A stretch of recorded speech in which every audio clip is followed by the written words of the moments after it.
सभी को जय श्री कृष्ण। काशनी परिवार यूट्यूब चैनल में आपका स्वागत है। कल हमने उद्धव जी का चरित्र सुनाया था, उसके बारे में बताया था कि जो आगे भी ये कम से कम 3 पार्ट में सुनाया जा सकता है। तो आगे का भाग सुनने एक आप लोगों से अनुरोध है। कभी कभी मैं बहुत ही ज़्यादा इस लीला में प्रवेश कर जाता हूँ, भावुक हो जाता हूँ, आवाज़ मेरी रुंध जाती है, उसके लिए क्षमा चाहता हूँ। एक अनुरोध और है, कमेंट में भी आप सुनने वाले भक्तों से प्रार्थना है कि कमेंट में मुझे बताएं कैसा लग रहा है।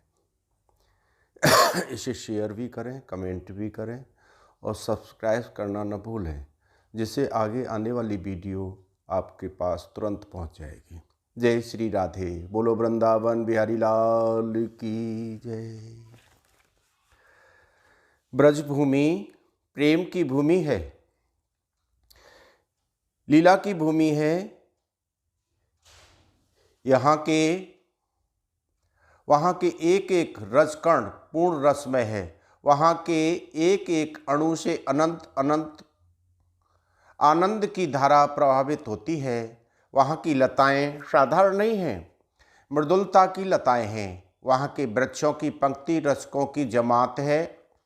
वहाँ की नदियाँ प्रेम के अमृत से भरी रहती हैं। वहाँ के वायुमंडल में श्री कृष्ण के विग्रह की दिव्य सुरभि प्रभावित हुआ करती है। वहाँ की गौएं साक्षात उपनिषदें हैं। वहाँ का गौरस ब्रह्मरस है। वहाँ के ग्वाल गोपियाँ सब श्री कृष्ण के ही अंग हैं। श्री कृष्ण ही ब्रज के रूप में प्रकट हैं। श्री कृष्ण ब्रजमय है, श्री कृष्णमय ब्रज है। वहाँ प्रेम आनंद शांति के अतिरिक्त और कुछ नहीं है। संध्या का समय था, गौएं वृंदावन की ओर लौट रही थीं। उनके पीछे ग्वाल वाल श्री कृष्ण की लीलाओं का गायन करते हुए जा रहे थे। किसी की दृष्टि दूर से पड़ती हुई धूल पर पड़ी, मानो ब्रज की रज राशि पहले स्नान करा के किसी को ब्रज में आने का अधिकारी बना रही हो। जब रथ दिखने लगा तब किसी ने कहा, देखो वह रथ आ रहा है। किसी ने कहा, श्री कृष्ण ही होंगे। किसी ने कहा, हाँ हाँ देखो, पीतांबर माला और कुंडल दिखने लगे हैं। शरीर भी श्याम वर्ण का ही है। वही रथ वही घोड़े, परंतु श्री कृष्ण अकेले क्यों? क्या दाऊ भैया वही रह गए? कन्हैया से आए बिना नहीं रहा गया होगा, इसी से वे अकेले चले आए होंगे। सबके सब ग्वाल वाल उद्धव के रथ की ओर दौड़ने लगे। उस समय उनके मन में कितना उल्लास रहा होगा। ग्वाल वालों ने पास जाकर पहचाना, ये तो श्री कृष्ण नहीं है। हमारे ऐसे भाग्य कहाँ कि वे आवें, परंतु उसी रथ पर वैसे ही वस्त्राभूषणों से सुसज्जित यह कौन है? वे इस प्रकार सोच ही रहे थे कि उद्धव रथ खड़ा करके नीचे उतर पड़े। मन ही मन उन्हें प्रणाम करके हृदय से लगा लिया। उन्होंने कहा, मैं श्री कृष्ण का सेवक उनके रहस्यमय संदेशों को लेकर यहाँ आया हुआ हूँ। उन्होंने बड़े प्रेम से तुम लोगों का स्मरण करके मुझे यहाँ भेजा है। घबराने की कोई बात नहीं है, एक न एक दिन श्री कृष्ण तुम्हें मिलेंगे ही। भला तुम लोगों को छोड़कर वे कैसे रह सकते हैं? श्री दामा ने कहा, क्या श्री कृष्ण इतने निर्मोह ही हो गए? परंतु ऐसी संभावना नहीं, उनका हृदय बड़ा कोमल है। वे जब गौओं को चराकर लौटते थे, रात में हम लोग अपने घर चले जाते थे और वे अपनी माँ के पास जाकर सोते थे, तब रात में भी वे हमारे लिए छटपटाया करते थे। स्वप्न में भी हमारा नाम लेकर पुकारा करते थे। प्रातःकाल होते ही हम लोगों के पास आने के लिए उतावले हो उठते थे। यदि माँ यशोदा सावधान न रहती तो वे बिना कुछ खाए पिए हम लोगों के पास दौड़े आते थे। दिन भर हमारे साथ खेलते थे, खाते थे, हमें तनिक भी कष्ट नहीं होने देते थे। वे ही हमारे श्री कृष्ण, वही हमारा कन्हैया मथुरा में जाकर इतना निष्ठुर हो गया है। यह कैसे सोचें, कैसे समझें, कैसे विश्वास करें? उद्धव, तुम कहते हो कि एक न एक दिन वे हमें अवश्य मिलेंगे, परंतु तुम जानते नहीं कि उनके बिना एक क्षण युग के समान, एक घड़ी मनमंतर के समान, एक पहर कल्प के समान और एक दिन द्विपरार्थ के समान व्यतीत होता है। हम एक क्षण भी उन्हें नहीं भूल सकते। जब वे हमारे साथ खेलते थे तब दिन का दिन पलक मारते बीत जाता था। आज उनके बिना हमारा जीवन भार हो गया है। सारा संसार शून्य सरीखा मालूम होता है। वे ही वन हैं, वे ही वृक्ष लताएं हैं जिनके नीचे कोमल कोपलों की सैया पर श्री कृष्ण लेट जाते थे। हम बड़े बड़े पत्तों से हवा करके उनके श्रमबृंद सुखाते थे। उनके चरण कमलों को अपनी गोद में लेकर अपने हृदय से सटाते थे। उनके हाथ अपने हाथ में लेकर दिव्य सुख का अनुभव करते थे। वही यमुना है जिसमें हम लोग घंटों जल कीड़ा करते थे। वही ब्रजभूमि है जिसमें हम लोग लूटते थे। परंतु वही सब रहने से क्या हुआ? श्री कृष्ण बिना सब काटने दौड़ते हैं। उनकी ओर आंख उठाकर देखा तक नहीं जाता। उद्धव, हम सत्य कहते हैं। हमारी पीड़ा तब और भी बढ़ जाती है जब ये गौएं रंभाती हुई अपना सिर उठाकर मथुरा की ओर देखती हैं। ये बछड़े जब किसी को दूर से आते देखते हैं तो अपना माँ का दूध पीना छोड़कर मानो श्री कृष्ण ही आ रहे हों, इस भाव से उधर देखने लगते हैं। हमारा हृदय बिहर नहीं जाता, विवश के रह जाता है। यदि हमें उनके आने की आशा न होती तो अब तक हमारे प्राण न रहते। इन ग्वाल वालों का प्रेम देखकर उद्धव तो मुग्ध हो गए थे। वे पुनः रथ पर सवार नहीं हुए। ग्वाल वालों के साथ ही बातचीत करते हुए और ब्रज की दशा देखते हुए नंद बाबा के दरवाजे के पास आ पहुँचे। ग्वाल वाल दूसरे दिन मिलने की बात कहकर अपनी गौओं को लेकर अपने अपने घर चले गए।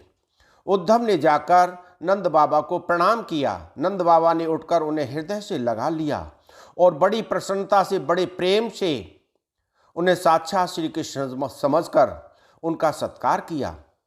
जब वे नित्य कृत्य और भोजन भजन से निवृत्त हुए तथा प्रसन्न होकर आसन पर बैठे, तब नंद बाबा ने बड़े प्रेम से उनके पास बैठकर मथुरा का कुशल समाचार पूछा। नंद बाबा ने कहा, उद्धव, मेरे प्रिय बंधु वसुदेव कुशल से है ना? उनके पुत्र मित्र भाई बंधु सब प्रसन्न हैं न? बहुत दुख के बाद उन्हें सुख के दिन देखने को मिले हैं। यह भगवान की बड़ी कृपा है। पापी कंस पाप के परिणाम स्वरूप अपने साथियों के साथ मारा गया। यह धार्मिक यदुवंशियों से बड़ा ही द्वेष रखता था। अब तो सब लोग स्वतंत्रता से धर्माचरण कर पाते हैं ना? नंद ने आगे कहा, उद्धव, क्या श्री कृष्ण कभी अपनी माँ का स्मरण करते हैं? क्या वे अपने साथ खेलने वाले ग्वाल वालों को भूल गए? क्या वे अपनी प्यारी गौओं को कभी स्मरण नहीं करते? उनके ही आने की आशा से जीवित रहने वाले ब्रजवासियों को क्या वे भूल सकेंगे? वृंदावन, यमुना, गोवर्धन आज भी उनकी प्रतीक्षा कर रहे हैं। गोवर्धन सिर उठाकर उनका मार्ग देख रहा है। वृंदावन और यमुना उनके विरह में सूखते जा रहे हैं। उद्धव, क्या सचमुच वे आएंगे? क्या उनका सुंदर मुखड़ा, उनकी तोते की सी ठोर, सी नाक, उनकी मुस्कान और उनकी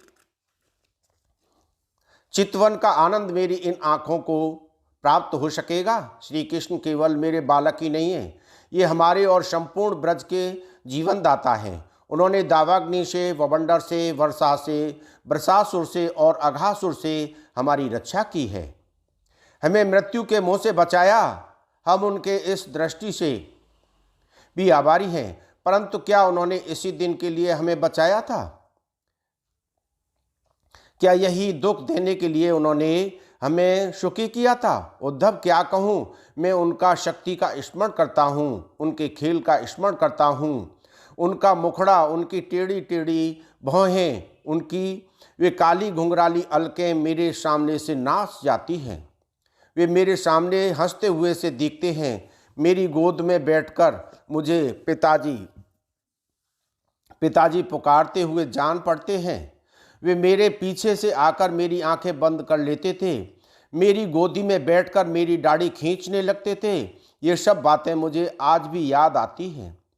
आज भी मैं उसी रस में डूब जाता हूँ, परंतु हा देव हाँ, कहाँ हैं वे? मैं लाल लाल होठों वाले कमल नयन श्याम सुंदर को बलराम और बालकों के साथ इसी चबूतरे पर खेलते हुए कब देखूंगा? मेरे जीवन को धिक्कार है, मैं उनके बिना भी जीवित हूँ। सच कहता हूँ उद्धव, यदि उनके आने की आशा न होती, वे मेरे मरने का समाचार सुनकर दुखी होंगे। यह बात मेरे मन में न होती। जय श्री राधे, जय श्री राधे, जय श्री राधे। तो अचानक मैं मर गया होता, अब तक मैं मर गया होता। सुनता हूँ गर्ग ने बतलाया था, और कंस आदि को मारते समय मैंने भी अपनी आंखों से उनका बल पौरुष देखा था कि वे भगवान हैं। सत्य, यह सत्य होगा और सत्य है, तथापि वे मेरे पुत्र हैं न। चाहे जो हो जाए, मुझे तो उन दिनों की याद बनी रहेगी जिन दिनों वे नन्हे से बच्चे थे। मैं उन्हें अपनी गोद में लेकर खेलता था। वे धूल भरे शरीर से आकर मेरे कपड़े मैले कर देते थे। मेरे तो वे पुत्र हैं, मैं और कुछ नहीं जानता। इतना कहते कहते नंद बात्सल स्नेह के समुद्र में डूब गए। नेत्रों से आंसुओं की धारा बह चली। उनकी बुद्धि श्री कृष्ण की लीला में प्रवेश कर गई और वे कुछ बोल न सके, चुप हो गए। यशोदा वहीं बैठकर नंद बाबा की सभी बातें सुन रही थीं। उनकी आंखों से आंसू और स्तनों से दूध बहा जा रहा था। नंद बाबा को प्रेम मुग्ध देखकर वे उनके पास चली आई और संकोच छोड़कर उद्धव से पूछने लगी, उद्धव, तुम तो मेरे लल्ला के पास रहते हो, उनके सखा हो। जय श्री राधे, जय श्री राधे। राधा रमण बिहारी नमः, गुरु काशी भगवते नमः। हो वह सुख से तो है, सोकर उठा नहीं कि दही के लिए, मक्खन के लिए मेरे पास दौड़ आया। वहाँ उतने सवेरे उसे कौन खाने को देता होगा? क्या मेरा मोहन दोपहर को ही खाता है? वह दुबला तो नहीं हो गया? चिंता करते करते उसका सुंदर मुख मुरझा तो नहीं गया? क्या वहाँ के पचड़ों में पड़कर मुझे भूल तो नहीं गया? क्या अपनी माँ को भी कोई भूल सकता है? मेरा वही इकलौता लाल है। जब वह मुझसे हट करता था, किसी बात के लिए मुझसे अड़ जाता था, तो वह बिना वह काम कराए मानता ही नहीं था। वहाँ किसके सामने हट करता होगा? मेरी ही भांति कौन उसका दुलार करता होगा? कौन उसकी जिद को पूरी करता होगा? मेरा नन्ना ब्रज का सर्वस्व है, कुल का दीपक है। उसे खिला पिलाकर मैंने बहुत से दिन पल के समान बिता दिए। उस दिन की बात तुमने भी सुनी होगी। मैं दही, जय श्री राधे, जय श्री राधे, जय श्री राधे। दही मथ रही थी। अभी सूर्य की रागरंजनियां रश्मियां पूर्व दिशा की क्षितिज को ही चूम रही थी। मैं तन्मय होकर दही मथने में लगी थी और ऐसा सोच रही थी कि मेरा कन्हैया अभी सो रहा है। एकाएक वह आया और पीछे से उसने मेरी आंखें बंद कर ली। मैं उसके कोमल करों का मधुर स्पर्श पाकर आनंद के मारे शिहर उठी। मैंने धीरे से अपनी बाहों में लपेटकर उसे अपनी गोद में ले लिया और दूध पिलाने लगी। कभी कभी वह दूध पीना छोड़कर मेरी ओर देखता। कितना सुंदर, कितना कोमल, तरकशमणि सा किंचन उसका कपोल है। लाल लाल होठों में से सफ़ेद सफ़ेद दंतुनियाँ कितनी सुंदर लग रही थी। मैं मुग्ध होकर दुग्ध के समान स्निग्ध उसके मुखड़े को देखती रहती और वह फिर दूध पीने लगता। उद्धव, मुझे वह दिन नहीं भूलता। उस दिन मैंने अपने मोहन को उखल से बांध दिया था। क्यों? एक छोटे से अपराध पर। उसने दूध के बर्तन फोड़ दिए थे, मक्खन बानरों को खिला दिया था। उस बात की याद करके मेरा कलेजा अब भी कांप उठता है। क्या मैं दूध और मक्खन को कन्हैया से अधिक चाहती हूँ? नहीं उद्धव, यह बात स्वप्न में भी नहीं। आज भी मेरे पास दही है, दूध है, मक्खन है, परंतु मेरे हृदय का टुकड़ा, मेरी आँखों का दुलारा, अंधी का सहारा, मेरा कन्हैया मेरे पास नहीं है। उसके न होने से अब ये सब रहकर मुझे जलाते हैं। देखो, यह वही आंगन है, वही दरवाज़ा है, वही घर है और वही गलियां हैं। ये सब मोहन के बिना मुझे काटने दौड़ते हैं। मेरी आंखें कृष्ण को ढूंढती हुई इन पर पड़ती हैं, परंतु उसे न देखकर ये लौट आती हैं और मन में यह बात आती है कि यदि ये आंखें न होती तो अच्छा होता। यमुना किनारे जाती हूँ, घंटों बैठकर उनकी लहरियाँ गिनती रहती हूँ। ऐसा मालूम पड़ता है कि इसी नीले जल में वह कहीं छिपा होगा, परंतु जब घंटों नहीं निकलता तो इन आंखों पर बड़ा क्रोध आता है। मैं अपने हाथों से ही इन आंखों को फोड़ डालती। अपने श्याम सुंदर के अतिरिक्त और किसी को देखना ही क्या, परंतु उसी को देखने की लालसा से इन्हें बचा रखा है। क्या कभी मेरी अभिलाषा पूरी होगी? क्या 2 दिन के लिए ही वह मेरे पास आएगा? क्या मैं फिर उसे अपनी गोद में ले सकूंगी? उद्धव, क्या मेरा जीवन, मेरी आंखें कभी सफल हो सकेंगी?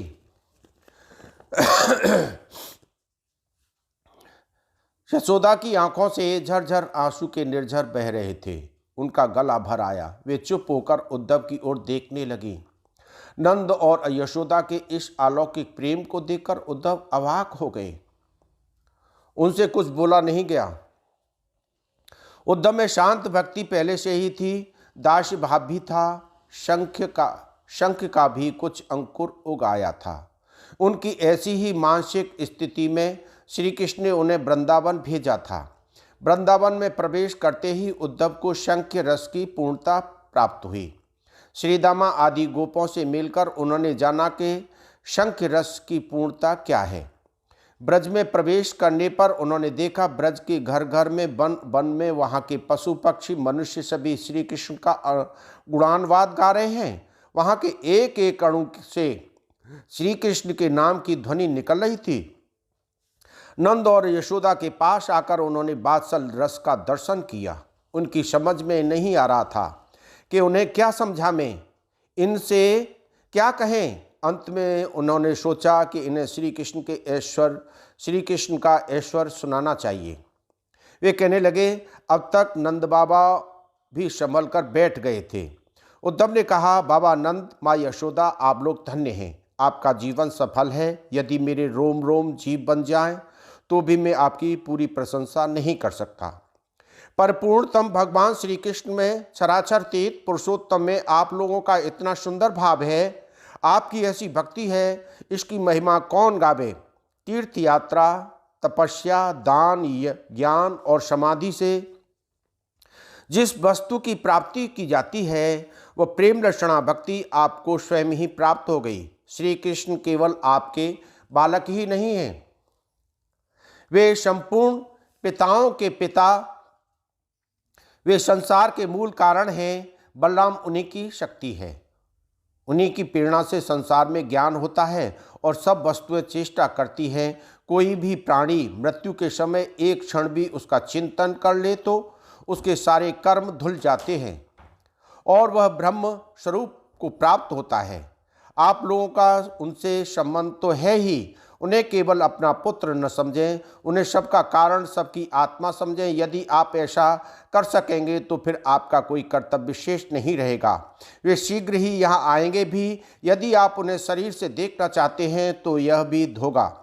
आप उनसे प्रेम करें और वे आपके पास न आवें, ऐसा नहीं हो सकता। कंस आदि दुष्टों को मारने के बाद यदुवंशियों की रक्षा दीक्षा का सारा भार उन्हीं पर आ पड़ा है। उनकी व्यवस्था करके वे यहाँ आ सकते हैं। गोपों के वहाँ से चलने के समय जो कुछ उन्होंने कहा था उसे श्री कृष्ण अवश्य पूरा करेंगे। आप लोग बड़े ही भाग्यवान हैं। आप अपने निकट ही श्री कृष्ण दर्शन प्राप्त करेंगे। वे आपसे दूर थोड़े ही हैं, वे आपके अंतरात्मा हैं। वे काष्ठ में अग्नि की भांति सर्वत्र व्यापक हैं। उनके लिए खिन्न होने की आवश्यकता नहीं। उनका न तो कोई प्रिय है और न तो अप्रिय। उनकी दृष्टि में कोई ऊंचा न कोई ऊंचा है न नीचा, वे सर्वत्र समान हैं। अभिमान उनका स्पर्श नहीं कर पाता। न तो उनकी कोई माता है न पिता है, न पत्नी है न पुत्र, उनका कोई अपना न पराया है, न शरीर है और न तो जन्म, उनका कोई कर्म और न तो उन्हें कर्मों का फल भोगना है। वे अपने प्रेमी भक्तों की रक्षा के लिए लीला अवतार ग्रहण करते हैं। सत्व, रज और तम ये 3 गुण हैं। वे निर्गुण होने पर भी पीड़ा के लिए इन गुणों को स्वीकार करते हैं और संसार की सृष्टि, रक्षा तथा प्रलय करते हैं। जैसे घूमती हुई वस्तु पर चढ़कर देखे तो सारी पृथ्वी घूमती हुई सी दिख पड़ती है, वैसे ही चित्त कर्ता भोगता है और उसका आरोप आत्मा पर किया जाता है। श्री कृष्ण केवल तुम दोनों के ही पुत्र नहीं, वे भगवान हैं, सबके पुत्र हैं, सबके पिता माता हैं, सबके ईश्वर हैं और सबके आत्मा हैं। जो कुछ कभी हुआ है, जो कुछ है या हो रहा है, जो कुछ होगा या हो सकता है, जो कुछ देखा या सुना जा गया है, जो कुछ जड़ या चेतन है, जो कुछ बड़ा या छोटा है, सब कुछ श्री कृष्ण है। श्री कृष्ण के अतिरिक्त और कोई वस्तु नहीं है। वे सब केवल यही वही है, एकमात्र वही परमार्थ वस्तु है। इस प्रकार उन लोगों में बात होते होते सारी रात बीत गई और गोपियां अपने घर उठ कर अपने देवताओं को नमस्कार करके दही मतने लगीं। वे एक स्वर से गोविंद, दामोदर, माधव इत्यादि के श्री कृष्ण के नामों का सुमधुर गायन कर रही थीं।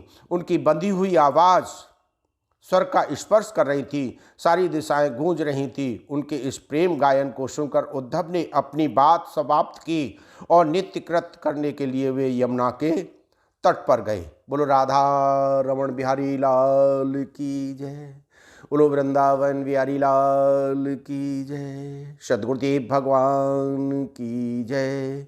जय जय श्री राधे।